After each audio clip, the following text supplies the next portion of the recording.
ആഷുറ ഹുവ ആഷുറുൽ മുഹറം അഥവാ മുഹറം 10. ഇമാം മുസ്ലിം തൻ്റെ സ്വഹീഹുൽ മുസ്ലിമിൽ ഉദ്ധരിക്കുന്ന ഒരു ഹദീസിൽ കാണാം, അബൂ ഖതാദ റളിയല്ലാഹു അൻഹുവിൽ നിന്ന് നിവേദനം, ഖാല റസൂലുള്ളാഹി സ്വല്ലല്ലാഹു അലൈഹി വസല്ലം സുയാമു യൗമി ആഷുറ അഹ്തസിബു അലല്ലാഹ് അൻ യുകഫിറ സനതല്ലതി ഖബ്ലഹ. നബി സ്വല്ലല്ലാഹു അലൈഹി വസല്ലമ തങ്ങൾ പറയുന്നു, ആഷുറ ദിവസത്തിലെ വ്രതാനുഷ്ഠാനം കഴിഞ്ഞ ഒരു വർഷത്തെ പാപങ്ങൾ പൊറുപ്പിക്കുമെന്ന് ഞാൻ പ്രതീക്ഷിക്കുന്നു. കഴിഞ്ഞു പോയ പാപങ്ങൾ പൊറുപ്പിക്കുമെന്ന് പറഞ്ഞല്ലോ.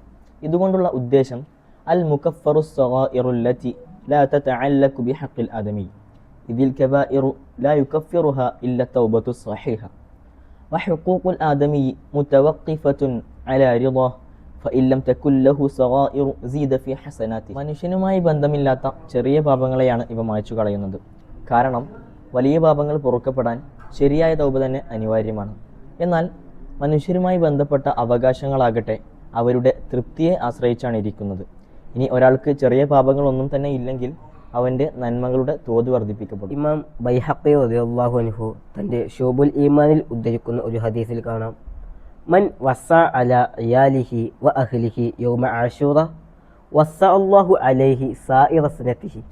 ആരെങ്കിലും ആഷൂറ ദിവസം തൻ്റെ കുടുംബത്തിലും മറ്റും വിശാലത കാണിച്ചാൽ അള്ളാഹു ബാക്കി വരുന്ന വർഷം മുഴുവനും അവന് വിശാലത നൽകുന്നതാണ്. മുഹറം അഥവാ മുഹറം 9. ഇമാം മുസ്ലിം റളിയല്ലാഹു അൻഹു ഉദ്ധരിക്കുന്ന ഒരു ഹദീസിൽ കാണാം, ലഇൻ ബഖൈതു ഇലാ ഖാബിലിൻ ലഅസ്വമന്ന താസിഅ ഫമാ തഖബലഹു. നബി സല്ലല്ലാഹു അലൈഹി വസല്ലം തങ്ങൾ പറയുന്നു, അടുത്ത വർഷം ഞാൻ ജീവിച്ചിരിപ്പുണ്ടെങ്കിൽ തീർച്ചയായും മുഹറം 9 അഥവാ താസ്വാഇന്റെ വ്രതം ഞാൻ അനുഷ്ഠിക്കുക തന്നെ ചെയ്യും. അടുത്ത വർഷം വരുമ്പോഴേക്കും നബി തങ്ങൾ വഫാത്തായിരുന്നു.